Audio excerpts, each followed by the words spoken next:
everybody. My name is Andrew. I'm originally from the East Coast. I was born in Miami. I lived in Miami until I was about 7 or so. My parents decided that they didn't want to raise me in Miami at the time because this was in the early 90s. Things were a little weird in Miami, especially up to the 80s, early 90s. And it just wasn't a good place to raise your kids at the time. So they decided, my mom was a flight attendant, so, I initially got to fly for free. So I moved from Miami up to North Carolina. I was raised in North Carolina for the longest time. I lived in the mountains of North Carolina. A little town, western. I was in the mountains. I love the mountains, I lived in the Appalachian Mountains. It's beautiful out there.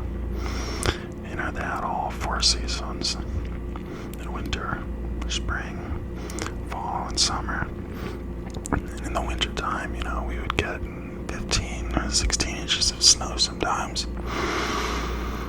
And then when the leaves were changing in the spring, we would go out to these overlooks. And you could see just all these beautiful colors as far as the eye could see. We would take drives on this back road. It was called the Parkway.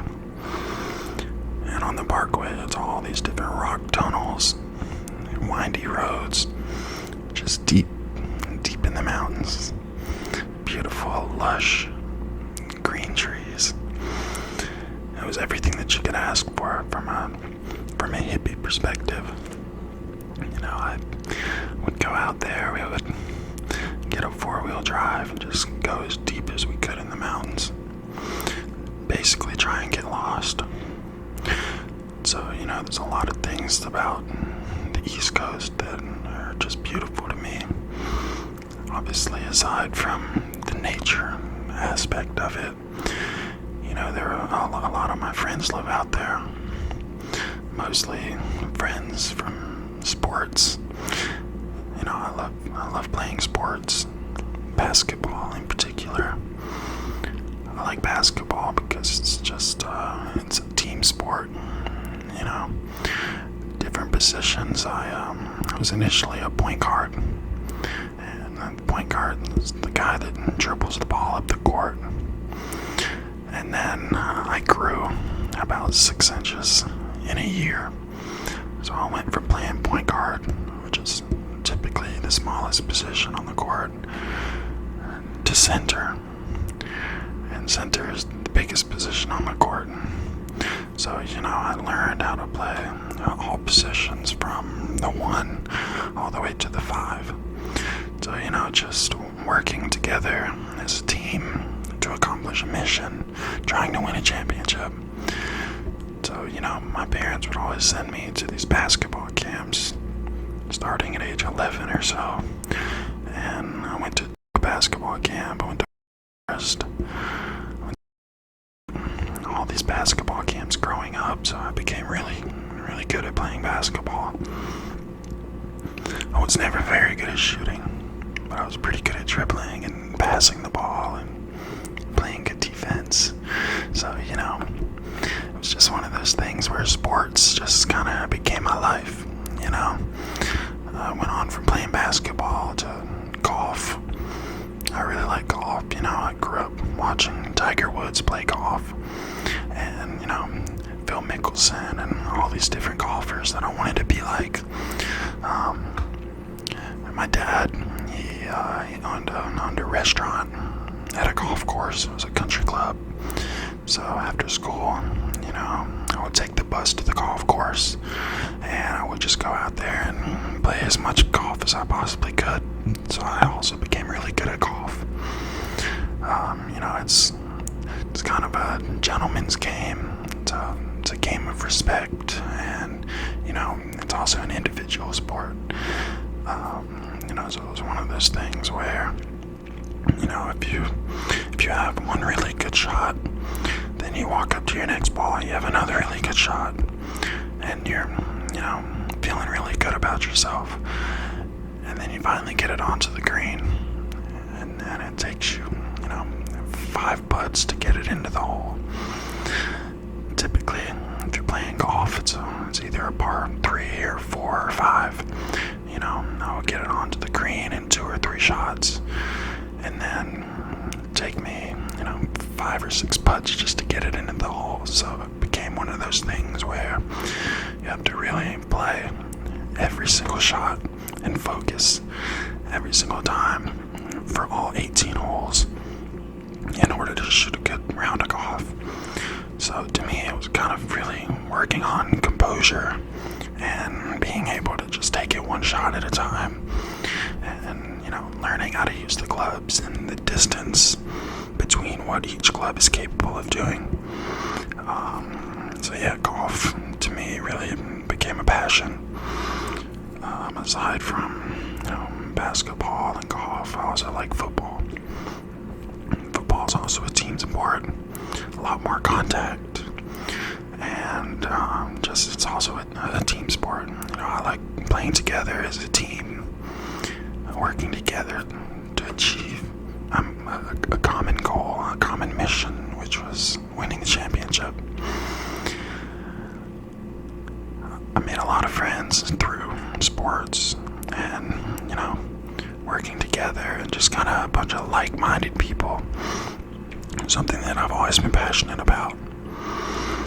I like food as well. Food. I love to eat any type of food. I never really... Sushi is kind of really one of the only foods that I don't necessarily love. I don't like, the fact that the fish is raw. So, just kind of came down to me liking pretty much burgers, steaks, chicken tenders, you name it, I'll eat it. I'm obviously, like I said, my dad owned a restaurant. So growing up, breakfast, lunch, and dinner, we would have 3-course meals. We were always eating really well as a kid. And then, after I moved out of the house, I really respected the fact that my parents would always cook for us. We would always have really good meals, and now that I live alone, I find myself eating out a lot, which financially it's difficult because it's much more expensive. If you go out and get a burger, fries, loaded baked potato with an entree and dessert and a couple drinks, it turns out to be $50-$60 just myself. And then I would go to the grocery store and get the exact same items that I would have at a steakhouse. I would spend $50-$60, and I would have enough food for the whole week instead of just one meal. So I really started to kind of try and teach myself how to cook, and I became in love with cooking my own meals, kind of creating meal plans and figuring out, okay, if I have $200, I'm able to eat for 20 or 30 days, as opposed to $200 only lasting me for 3 or 4 meals. So I really fell in love with, figuring out what I was going to eat and kind of switching up. One week I would eat chicken the whole week. The next week I would have steak. The week after that I would have beef. And then the week after that I would try and, become vegan. So I'm really trying to switch up and kind of really hone in on what food fuels me the most. And also kind of budgeting helped me over a year's time. I saved thousands of dollars by eating in, and not only the money saving aspect of it, it was also fun to be in the kitchen and kind of just learning new herbs and spices and kind of just figuring out what I liked and what I didn't like. So it really became, a way of life for me kind of budgeting how much money I was going to spend, what I was going to eat, and just kind of, meal prepping every single day. So I really have this newfound love for, cooking and inviting friends over and cooking for my friends, and it just became a love of mine. Aside from, cooking and eating, I love being outdoors. I love snowboarding. I went to Alaska a couple years ago, and I went to this mountain called Alyeska. And Alyeska is one of the largest mountains in Alaska currently. And when we went out there, I bought my own snowboard specifically for this trip. I bought my own snowboard, my own bindings, and boots. And, once I got out to Alaska, I went to 2 different mountains. One was Alyeska, and another was called Hatcher's Pass. And at Alyeska, it was just like, a normal mountain, like that you would ski at. They had lifts, and the lifts would take you to the top of the mountain. And typically, you take the lift to the top of the mountain, and it would be called a double black diamond. And the double black diamond was the most difficult route that you could possibly take. And every 2 hours, they would close the whole mountain down, and they would set off dynamite at the top of the mountain just to make sure that the base and the structure of the mountain was strong enough to withhold skiers and snowboarders, which was never explained to me at the time. And when I heard the dynamite go off, I was asking the people that worked there, why are they making explosions every couple of hours? And the guy was explaining to me that they set off this TNT to make sure that there's no avalanches, because apparently more than 20 people per year are killed due to avalanches in Alaska. So that was really interesting to me, and it really stood out, made it obvious that snowboarding in Alaska isn't very safe. So, I went down the mountain 3 or 4 times, and if you weren't going fast enough, you would just sink into the snow because the snow was so deep. You had to stay a certain speed just to get to the bottom of the mountain, because if you weren't going fast, then you would just sink. The sand was like quicksand. It was up to your hip. So I initially was wearing headphones, listening to music while going down the mountain on my snowboard, and every 2 minutes I would crash face first into the snow and just pretty much nosedive, get my head stuck in the snow, or even become injured. So after the first 2 times listening to music, I had to take out my headphones and actually focus on exactly what it was I was doing, and keep my eyes 10 feet ahead of me at all times, and really focus on actually snowboarding instead of just leisurely listening to music and going down the mountain like I typically do. But it's a whole nother world in Alaska. There's no fake snow. It's all natural snow, and it was constantly snowing. I was there on a snowboarding trip, and for 6 hours straight, it was snowing. These snowflakes were the size of a baseball, and there would literally be about 12 inches of snow that would fall in a 6-hour time period. So whatever track you took, any step you took would just get filled up within 30 minutes, which ever since that Alaska trip, every snowboarding trip seemed super easy to me. That was at Alyeska.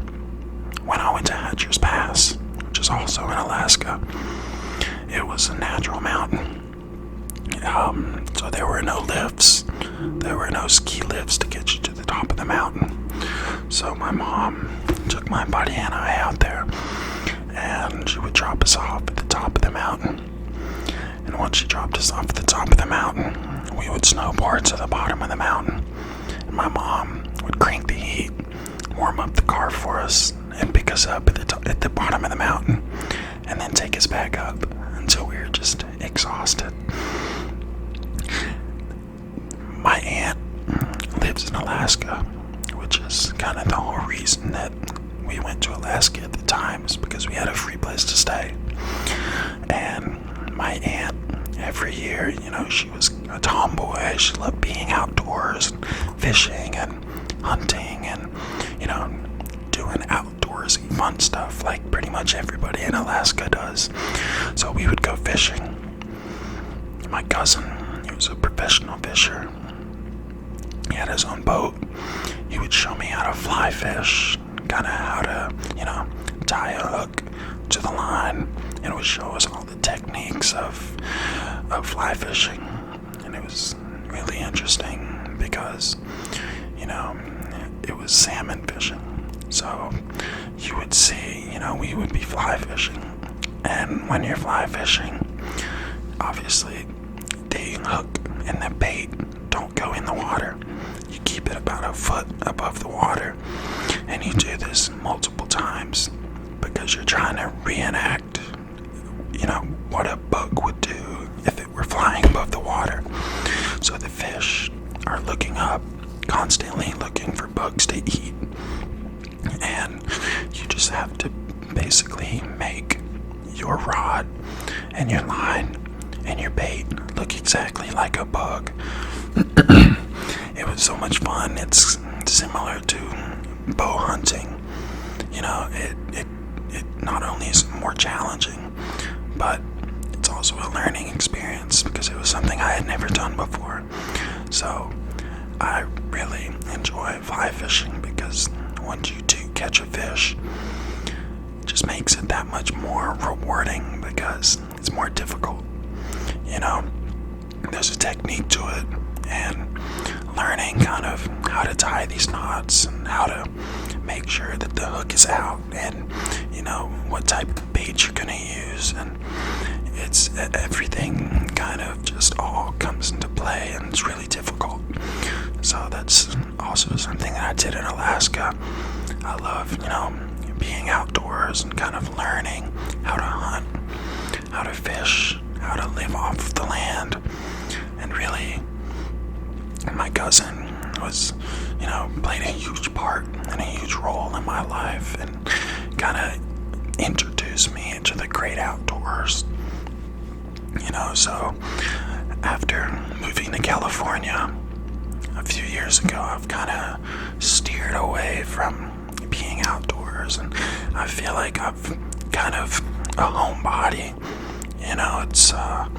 I'm really looking to get back into fishing, back into hunting, and those kind of things, but California just doesn't really offer that necessarily. So now, I watch a lot of movies. I watch TV shows. I like Netflix. I just downloaded Netflix a couple years ago, so I feel like I'm kind of behind in the movie world. So I'm always asking recommendations on certain movies and TV shows, and kind of just anything mainly documentary related. I like documentaries. I like things that I know are real. I would have to say that it's not necessarily related to documentaries, but I'd say that my favorite producer is Quentin Tarantino. Quentin Tarantino's movies are just so different from any other genre of movies that I've ever seen. I can watch a Quentin Tarantino movie without even knowing that Quentin Tarantino was the director. And by the end of the movie, I can already tell that he was the director, because obviously 90% of the time, like Pulp Fiction, the end of the movie is at the beginning. So it's kind of this, flashback towards what you're gonna get at the end of the movie, and that it all just ties back together in the end, which Quentin Tarantino's mindset is, it's cruel, and it's a lot of blood and gore and death, and kind of just really exciting to me.